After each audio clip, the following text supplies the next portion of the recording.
Are you going to write me a fine? Do you want to search? What are you here for? Harassment or standard procedure?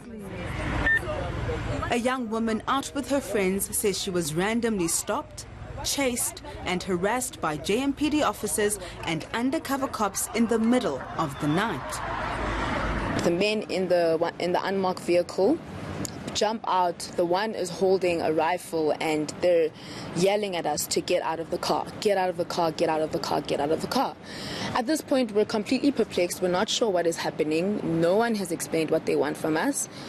And we're just highly confused and scared. The 26-year-old says not one of the officers would explain why she'd been stopped. There's nothing that's been found. I'm definitely not drunk, he can see that, and there's 14 officers on the scene and none of them have a breathalyzer. So what is the protocol when you're stopped by law enforcement? Regrettably, there isn't a procedure. The National Road Traffic Act makes it compulsory for any motorist to stop for a peace officer, not just a policeman, okay, a peace officer who's in uniform that instructs them to stop. That's what the law says. Meanwhile, the JMPD says their officials acted correctly. JMPD has already viewed the footage and the officers were only doing their job. The officers acted within the scope of their duty. Where there's suspicion, officers may stop any individual anywhere to do a search.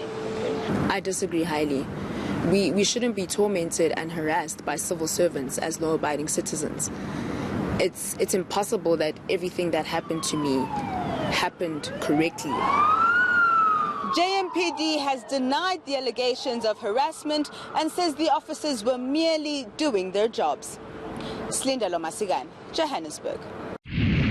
While coronavirus has not reached our shores yet, this is the Emergency Operations Center in Johannesburg, ready to deal with suspected or confirmed cases of the virus. Health Minister Dr. Nyati Riverbreak is satisfied with South Africa's preparedness should the disease reach our shores. Provinces have activated outbreak response teams and are on high alert to detect and manage inadvertent cases that may arrive in the country. Screening of returning travelers from China at major airports have been intensified. This Emergency Operations Center has been erected in case the virus is discovered here. If a suspected case is identified, a number of activities will occur. Firstly, the patient will be isolated rapidly to prevent onward spread of the infection. If the patient requires admission, they will be referred to a dedicated facility that has appropriate isolation facilities and also has intensive care infrastructure. There are some South Africans stuck in Wuhan in China, the epicenter of the outbreak. No one is allowed out of the city to try and stop the spread.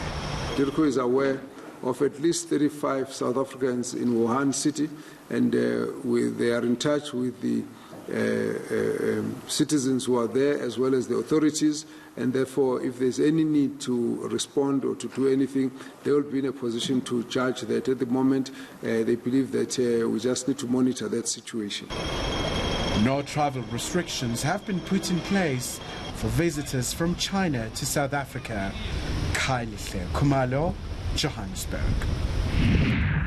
Enock Mpianzi's drowning has forced Lesego Petela to relive her most traumatic memories. In 1999, she attended a school camp at the Nyati Bush and Riverbreak. But tragically, Petelwa witnessed the drowning of her classmate, Portia Sowela, in the very same river that Enock drowned in 2 weeks ago. This just brought back the pain that we felt on that evening. It's horrible. It's horrible. The pain cuts deep. Petela still has the scar from that fateful water activity. She recalls the difficulty they endured. We were struggling and we hated the river. We hated it. It was slippery. We've never been in a river. I could see a lot of tubes overturning and everyone struggling to just find balance again. She says lifeguards or facilitators weren't present along the river, and that pupils weren't given life jackets either. The night Sewela drowned, a vigil was held. We didn't sleep that evening. It was fear, it was worry. We were singing and we were crying, and it was Bible verses just to try and encourage each other. It's been alleged that within the past 21 years, at least 5 children have drowned at the camp. Camp owner Anton Knutzer says he can't comment yet as investigations are still underway, but he intends on issuing a statement on the incident. Rianti Naidu, Johannesburg.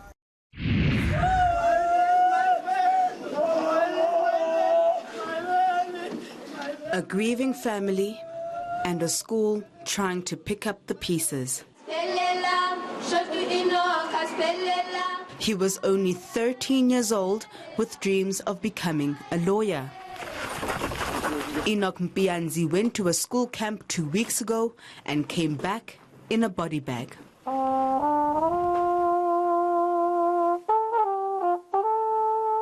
His memorial service saw friends, family and former classmates paying tribute to his life. She was my best friend, as we shared many of the same characteristics and shared many good memories together. Enoch ran his race and completed his race according to the will of God. I was Enoch's best buddy, Enoch's friend. We used to share good memories together. The Gauteng Education Department is still probing Enoch's death. We can't say we don't know what happened.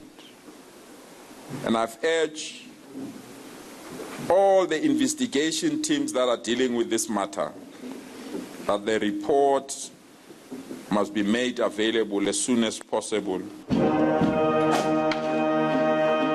His family walked through a guard of honor, something the teenager would have done when he matriculated in 2024 to signal the end of his high school career. Enoch will be laid to rest at the weekend. Slinda Lomasigan, Johannesburg. How are you feeling right now? Absolutely ecstatic. We're now the world record holder for the biggest selection of milkshakes in the world. Well, it's a great achievement. I mean, a world record, first in South Africa, first in the world, and we're absolutely over the moon. I mean, we cannot believe that we've really achieved this.